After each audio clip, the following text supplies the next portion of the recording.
Com a CPI da pandemia, o presidente voltou sim a atacar o ex-ministro da Saúde, isso está evidente.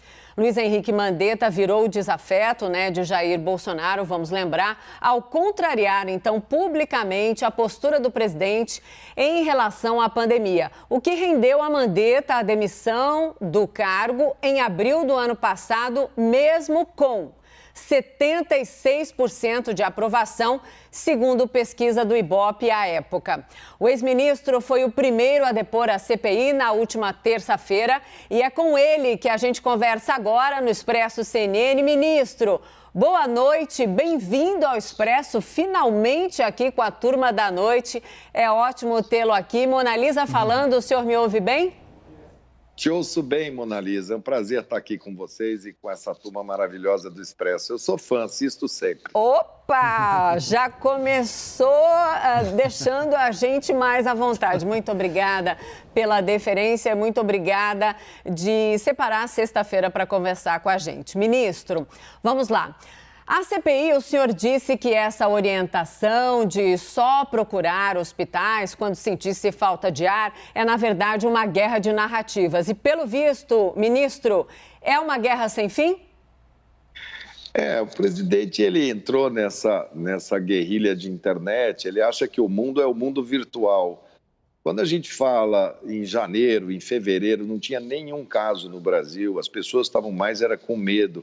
A gente só teve transmissão sustentada em final de março. E a gente se pauta por ciência. O que é que tem de científico? Era um dos nossos nortes e ele não gosta de ciência. Ele usa termos chulos, termos baixos, eu não gosto disso, não é o meu feitio, não é a minha educação.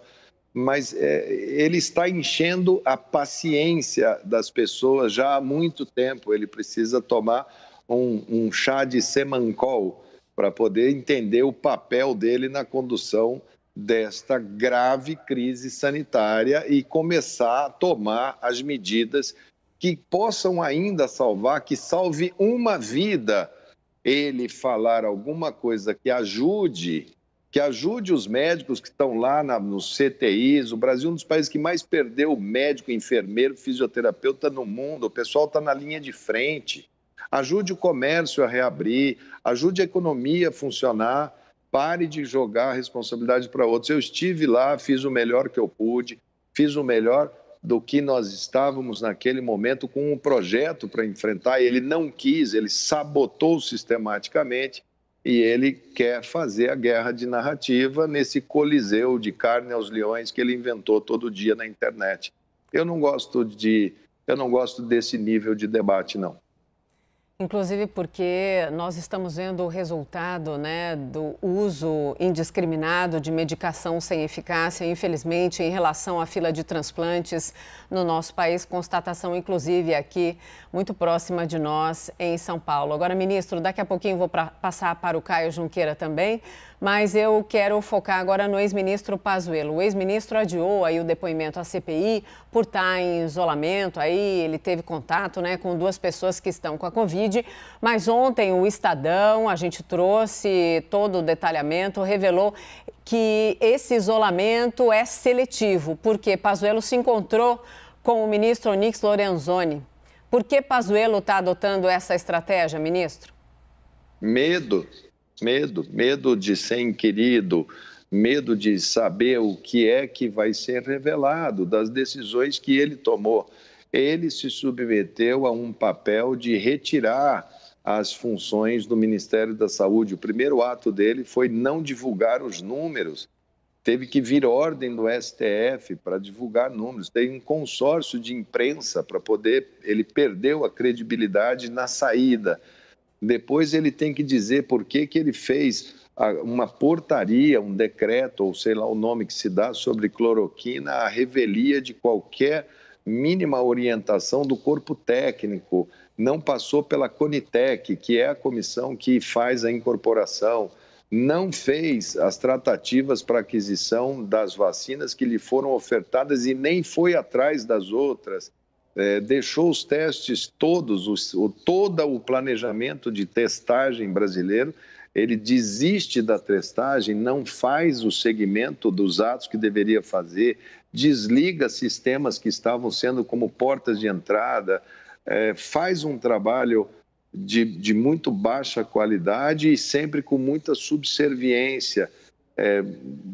Não analisa mais as cepas, a testagem, os inquéritos para saber que eram feitos pela Universidade Federal de Pelotas, ele rompe, o Brasil deixa de ter os parâmetros de transmissão, passa depois lá na frente por toda uma questão de não prestar atenção sobre a situação de Manaus, que já tinha uma variante há 2 meses, não ajuda no preparo, vai para Manaus, fica lá, leva cloroquina, manda fazer um aplicativo sobre cloroquina, estimula e larga Manaus sem oxigênio.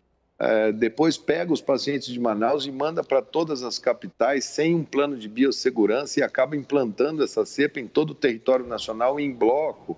Então, eu acho que ele está tentando achar alguma explicação. Se para um tema já é difícil, calcule para quem se debruçar para estudar esse período, quantos temas não teriam que ser respondidos por ele.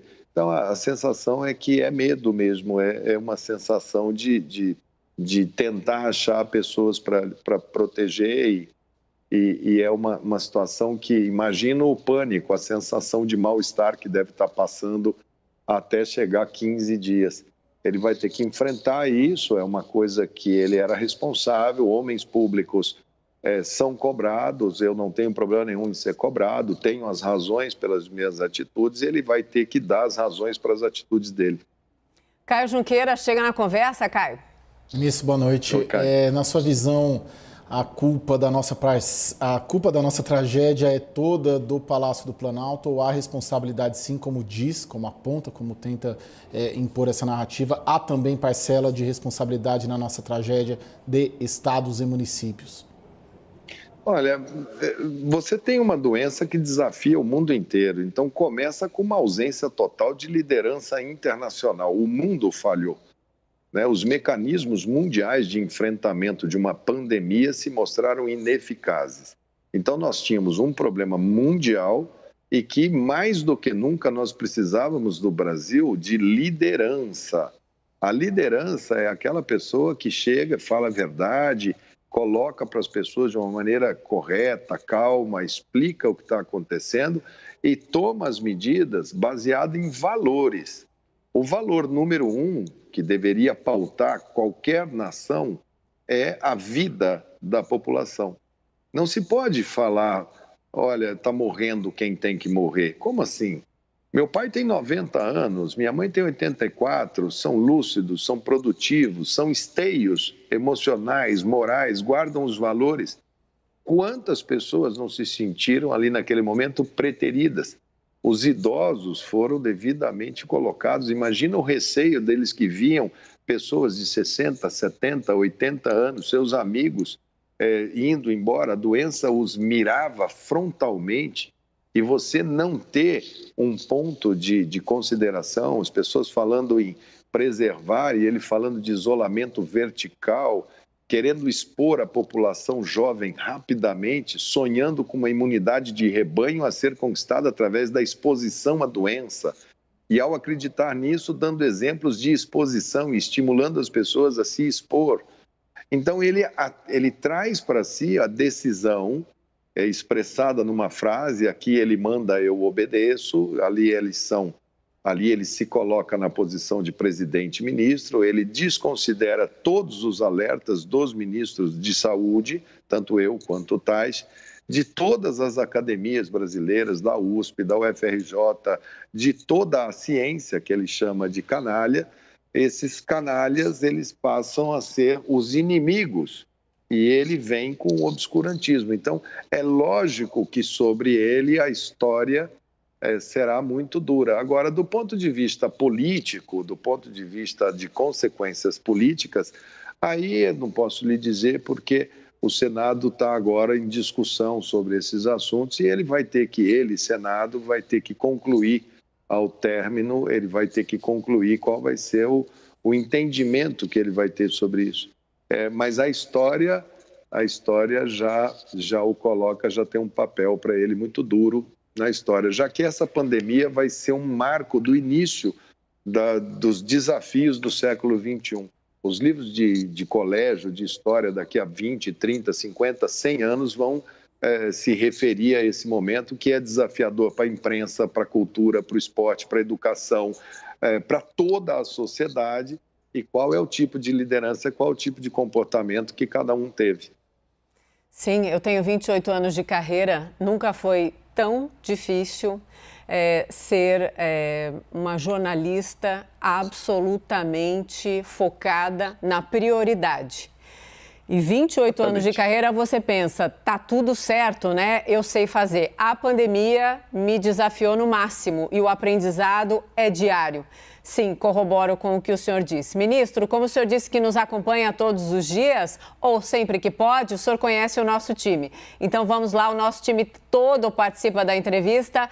Agora a pergunta é da nossa analista Thaís Arbex. Thaís, chega na conversa. Boa noite. Boa noite, Mona Lisa. Boa noite, ministro.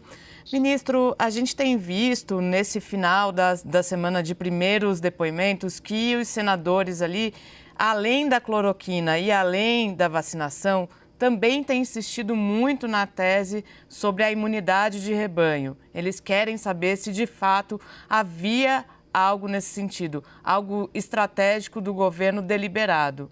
O senhor acredita que havia? O senhor foi orientado para isso em algum momento? Não. Comigo era muito difícil qualquer coisa que prosperasse nessas teorias malucas. Quando eu estava no Ministério, eu me lembro que a primeira teoria que tinha era, olha, esse vírus não vai se multiplicar em país quente. Tinha gente que acreditava, falava, não faça nada, isso não vai chegar aqui. Era quase como se Cuiabá e Manaus estivessem imunes, porque são cidades muito quentes. Mas sem fundamento científico, elas caíam, porque nós decidimos lá que nós íamos tomar as decisões nossas num tripé de defesa intransigente da vida, do SUS como caminho e da ciência como elemento de tomada de decisão. Então, quando essas teorias vinham, a gente falava, ok, traga, cadê a base científica? A história da cloroquina, ok, vocês querem dar esse remédio? Ótimo.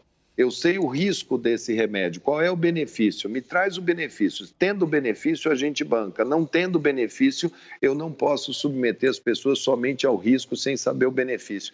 Mas eles foram criando. Eu me lembro que tinha porta-vozes desse tipo de colocação, gente que ia no rádio ou na televisão e falava, olha, essa pandemia vai matar menos que o H1N1, ela em 6 semanas acaba, não vai ter 2.000 óbitos. Eu me lembro do Osmar Terra falando isso. Vi agora um Twitter dele com 430 mil mortes, ele falou, conforme eu havia previsto, a pandemia agora está diminuindo. Quer dizer, não totalmente fora de qualquer coisa do razoável.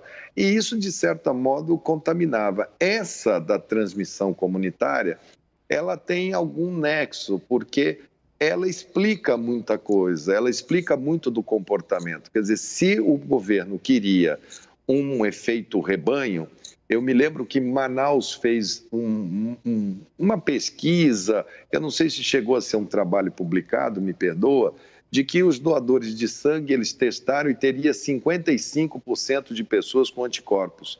E construíram ali em torno de Manaus essa história de que na primeira onda Manaus teria atingido o efeito de imunidade de rebanho.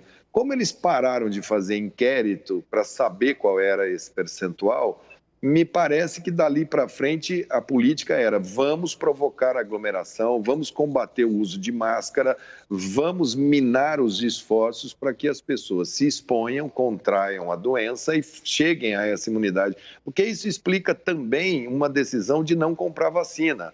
Ora, se eu vou expor as pessoas à contaminação sistemática, se eu vou tratar isso como um vírus de um resfriado ou de uma gripe que vem, pega todo mundo e depois ele cai sozinho, para que comprar as vacinas? Isso explica muitas coisas. Eu acho esse raciocínio um raciocínio que precisa ser explorado, mas é muito difícil você fazer que alguém confirme uma tese dessa. Se foi isso, foi uma coisa assim, quem aconselhou isso é uma pessoa que não pensou na carnificina que seria. Porque se você colocasse todo mundo exposto ao mesmo tempo para contrair a doença, nós teríamos tido uma mega epidemia, um mega colapso e uma mega mortalidade. Graças a algumas medidas que foram tomadas sem apoio do governo federal, mas que foram tomadas de segurar um pouco, que a gente conseguiu não ter essa tragédia humanitária que poderia ter acontecido no Brasil. Graças ao SUS, graças aos médicos, graças à imprensa que fez o trabalho de falar, olha, vamos segurar, vamos discutir isso melhor, vamos trazer mais especialistas, vamos expor mais diferentes pontos de vista. Ninguém é dono da verdade, a doença está sendo desvendada. Então, se foi isso, realmente aí seria uma coisa que caracterizaria dolo de você expor as pessoas intencionalmente a contágio de doença infecciosa, que é uma coisa muito grave. Ministro, a entrevista é importante. Vou pedir que o senhor continue aqui com a gente. Vamos fazer uma pausa muito rapidinha e na volta, claro, a gente continua então essa entrevista com o ex-ministro da Saúde, Luiz Henrique Mandetta. Fique aqui porque vale a pena. Até já. E a gente volta a conversar com o ex-ministro da Saúde, Luiz Henrique Mandetta, que está respondendo as perguntas do time do Expresso CNN. Ministro, agora a participação é do analista Fernando Molica. Molica, boa noite. Boa noite, Mona. Boa noite, ministro. No dia do seu depoimento, o vereador Carlos Bolsonaro ele reagiu, disse que era um festival de mentiras, circo boçal de narrativas. Disse até que o senhor deveria ter saído preso ali da CPI. Eu queria que o senhor detalhasse melhor aquela informação que o senhor deu no seu depoimento sobre a participação do Carlos Bolsonaro em reuniões ministeriais sobre a pandemia. Ele foi em uma reunião, em várias reuniões. Qual era o papel dele nessas reuniões, ministro? Não, ele pouco falava, ele tomava nota, ele participou de várias. E também várias vezes que eu fui ao gabinete do presidente, ele estava lá dentro, ele e as pessoas que são mais ligadas ao mundo social. O vereador é eleito, vereador da cidade do Rio de Janeiro, deveria estar mais preocupado com a situação da violência no Rio de Janeiro, das milícias que tanto perturbam o Rio de Janeiro, dessa mortandade de 25 pessoas hoje. O vereador tem uma pauta muito extensa, um compromisso grande com a cidade do Rio de Janeiro, cidade que eu estudei, cidade que eu morei, que eu não descarto morar. Gostaria muito de vê-lo atuante nos assuntos relacionados à cidade do Rio de Janeiro, que sofre tanto. É lamentável, porque eu simplesmente constatei o que já era público e notório da sua presença naquelas reuniões, e é um fato. Ministro, não há como falar com o senhor e não olhar, para o cenário político. Vamos lá, então. Bolsonaro desgastado, Lula de volta e a tal terceira via com o ex-ministro Sérgio Moro bem enfraquecida depois dele ser declarado suspeito no processo ali de Lula. O senhor seria uma melhor terceira via nesse momento, sem nenhuma falsa modéstia? Bom, você falou Bolsonaro desgastado, para mim Lula desgastado também. Você não pode esquecer que os dois têm aí um passado que vai ser bem relembrado por todos os brasileiros. Terceira via, ou primeira via, como a gente chama, o polo, seja lá o nome que se der, ela só vai existir se ela for um anseio da população, um anseio do povo. Quando eu vejo toda e qualquer pesquisa, eu vejo vocês dando resultados, um tem 27, um tem 28, os dois estão no teto, é o máximo que eles conseguem nesse momento. Eles existem porque já são personagens conhecidos e tem torcida de 25% da população. A tendência deles não é de expansão. Agora, você tem 50% da população falando, eu não quero nenhum nem outro. Eu quero um cardápio variado de opções para eu poder experimentar. E é nisso que a gente trabalha. Eu trabalho no conceito de que tem que haver uma candidatura, o mínimo de candidaturas que fragmentem esses 50%, para que as pessoas possam ter mais concentração na hora do voto, para que não seja disperso. Isso é um exercício da arte política, isso é um exercício que vai atravessar esse ano, isso vai sendo construído. O meu nome, eu pertenço a um partido político que tem ideias a apresentar, a gente tem como defender, Eu tenho mais de 35 anos, sou nascido aqui no Brasil, estou em dia com as minhas obrigações eleitorais e estou filiado a um partido, ou seja, reúno as condições básicas, assim como vários reúnem.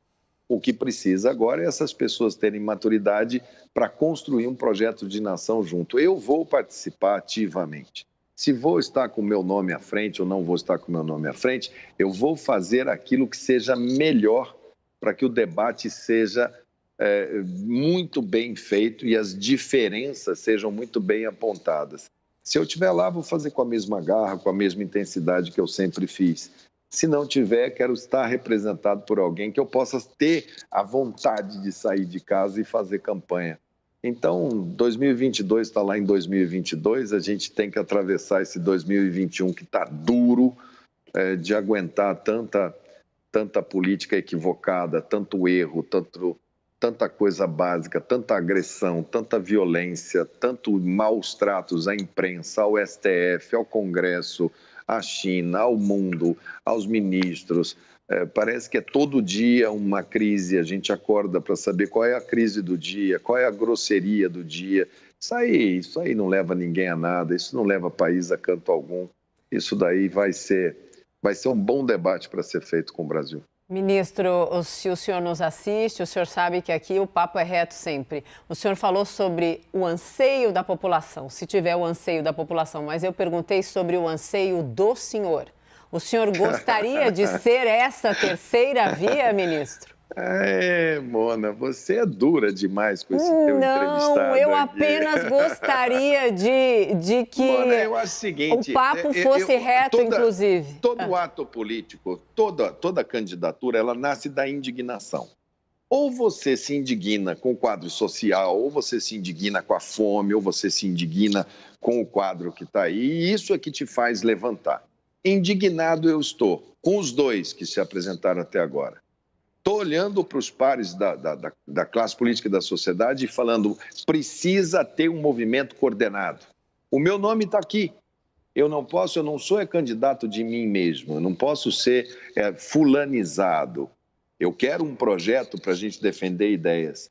Se perguntar para mim, você está pronto para defender as ideias? Estou pronto. Se perguntar para mim, você vai para uma campanha, tem coragem para ir para uma campanha que vai ser provavelmente uma das campanhas mais sórdidas, mais baixas, mais violentas, mais invasivas, pelas essas amostras grátis aí desses comentários de presidente, de filho de presidente, de gabinete do ódio. Estou pronto. Eu sou um homem que toma as minhas atitudes sempre com o apoio da minha família. Então, vamos aguardar, vamos deixar a política agora acontecer no seu tempo, para que a gente possa acontecer junto, para que eu possa vir aqui no CNN Expresso e falar para você, olha, posso anunciar que sou pré-candidato, posso anunciar que sou candidato. Nós ainda estamos, a política, ela é feita em fogo baixo e as pessoas estão querendo no tempo da internet e ela também está atacada pela pandemia. Não existe nem sequer aquelas conversas políticas olho no olho, tete a tete, elas estão sendo feitas também por internet. Então, ela está sofrendo também os efeitos da pandemia, ela está torcendo também para que venha a vacina, que ela possa fazer reunião, que ela possa conversar, possa dialogar. Isso atrasa também o tempo da política. Eu espero que no tempo certo eu possa responder para você de uma maneira bem afirmativa, do jeito que você gosta que seja, e eu espero que eu me comprometo com você. Se dia que eu puder falar isso, eu vou falar em primeira mão para você aqui. Para mim, no caso. Né? Não. Para você, né, cara? Caio Junqueira, terrível. Rola um ciúminho, mas a gente se ama, dá tudo certo. Então, compromisso feito, hein, menino? Compromisso você aqui. Tá em São Paulo? Eu estou em São Paulo. O Caio é a minha metade. A firma me transferiu para São Paulo. Faz tempo. O Caio é a minha metade todo dia.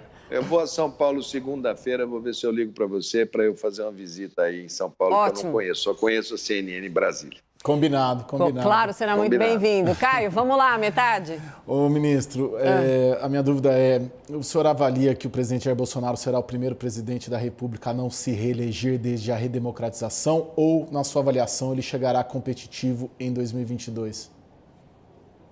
Bom, o Collor foi o primeiro a não se reeleger. Ele vai ser o segundo, porque primeiro ele tem que terminar o mandato dele para pensar em reeleição. Agora, eu espero que sim, eu espero que ele não continue porque ele não está à altura do cargo. Eu espero que isso daí, a população, a democracia ela é boa para isso. Cada voto vale um, ele é igual, de norte a sul do Brasil. Ele tem os simpatizantes dele, normalmente marcados por muito fanatismo, vão fazer muito barulho, mas ele tem que falar com um homem comum, um homem que está observando e vendo que não se constrói nada desse jeito, não é com agressão, não é dessa maneira, não é plantando ódio. Já imaginou você ir para uma urna num segundo turno e falar assim, vote em quem você odeia mais ou em quem você odeia menos? Que país que vai se construir desse jeito? Então, eu espero que não esteja no segundo turno, que não esteja nenhum dos dois no segundo turno, que a gente possa ver o novo, possa ver para frente um bom debate sobre o futuro do Brasil, sobre essa nação, sobre o nosso papel no mundo, né? Como é que a gente vai andar no mundo? Como é que a gente vai falar de mudança climática? Como é que a gente vai sentar na mesa para discutir o pós-pandemia? Como é que a gente vai fazer reconstrução dos espaços multilaterais com essa política externa? Como é que a gente vai se reencontrar como cidadão e vai conseguir pacificar? Ele não tem essas condições. Então, eu acho que sim, eu acho que ele vai ser o primeiro que... eu espero que ele chegue com muita saúde, com muito vigor, que não haja nenhum intempérie, que não haja nada, e que ele chegue até lá e que a urna... e que ele respeite o resultado da urna, né? Porque ele ameaça sistematicamente a melar a democracia. Agora ele fala que sem voto impresso ele não aceita resultado, quer dizer, ameaça a própria democracia. Essa é aquela pessoa que tem medo de perder e já fala assim, olha, se eu perder não vale, hein? Então, duro. Espero que esse capítulo a gente tenha superado.